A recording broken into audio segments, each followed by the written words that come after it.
I'm Carsten Herrmann Pillath, professor and permanent fellow at the Max Weber Center for Advanced Cultural and Social Studies at Erfurt University, Germany. My contribution to the Oxford Handbook of Institutions of International Economic Governance and Market Regulation draws upon my decades of research in institutional evolution, international trade, and the Chinese economy.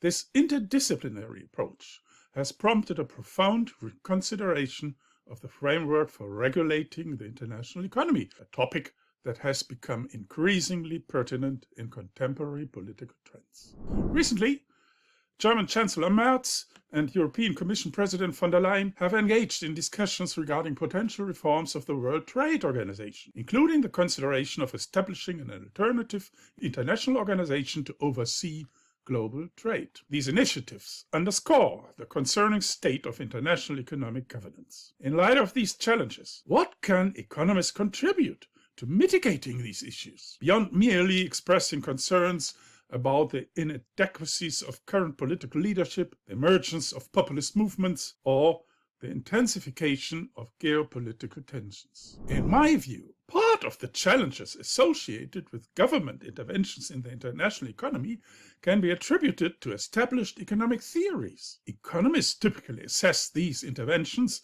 based on their expected outcomes, employing orthodox theories as their analytical framework. 2 decades ago, I introduced a novel perspective, which I termed deliberative trade policy, serving as a theoretical foundation of my chapter. This concept posits that trade policy operates as a language, specifically as a series of speech acts. A trade policy measure not only aims to achieve specific outcomes, but at times primarily seeks to communicate messages and convey information. A pertinent illustration of this idea can be found in the actions of Donald Trump, who employs tariffs as instruments of threats, incentives, and commitments, often disregarding the actual economic consequences of these tariffs as elucidated by economists. While one might conclude that President Trump demonstrates a lack of economic literacy, I contend that this interpretation warrants reconsideration. Trump embodies the intrinsic nature of international economic policy. Governments often impose tariffs and accept reductions in overall welfare for several reasons. Within the context of electoral democracies,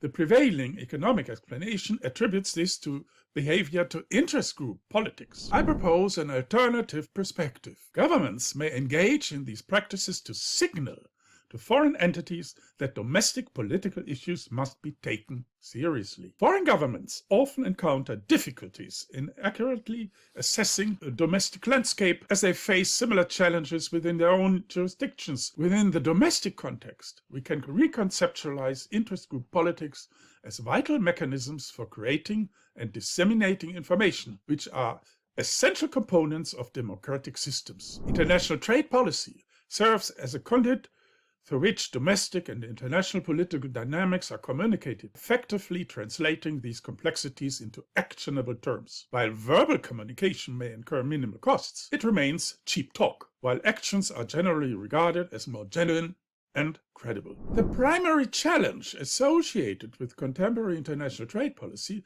lies in the inability to distinctly separate domestic and international issues along national boundaries. Consequently, citizens of foreign nations are impacted by domestic policies through various channels, despite lacking the right to participate in domestic electoral processes. Domestic citizens may inadvertently generate regulatory externalities that influence foreign populations, while the political framework remains exclusionary. The establishment of the World Trade Organization sought to address this fundamental dilemma. However, the organization has found itself in a quandary between functioning as a genuine political entity capable of imposing measures on member countries and existing solely as a forum for discussion with no binding resolutions. Notably, the formation of the WTO also coincided with the emergence of countervailing regionalism in the global economy, alongside an increasing array of sectoral and other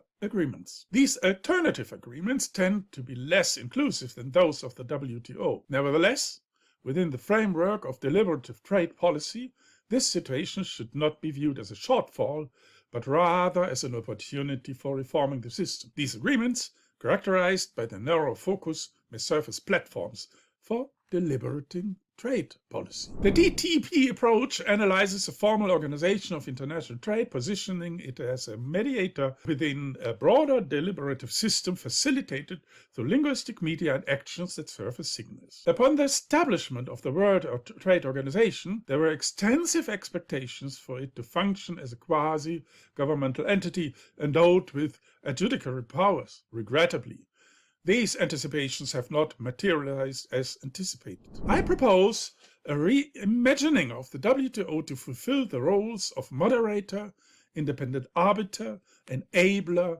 and advisor in the realm of international trade. At the time of writing my chapter, I envisioned a robust iteration of this concept, such as the establishment of a World Trade Court accessible to individuals. However, it is crucial to note that such an organization would lack enforcement powers. Nonetheless, the rulings issued by this court could be acknowledged by national governments as an independent reference for addressing grievances. In summary, my assertion is that the deliberative process of international trade necessitates the establishment of an impartial perspective, capable of informing and shaping ongoing discussions. This envisioned WTO 2.0 would not operate under the influence of member countries' votes, but would instead be primarily guided by experts appointed by member states and representatives from independent non-governmental organizations. Indeed, this model would draw inspiration from the current structure of the dispute settlement body, with the key distinction of omitting adjudication that legitimizes retaliatory actions by affected member countries. As key players in international trade continue to diverge,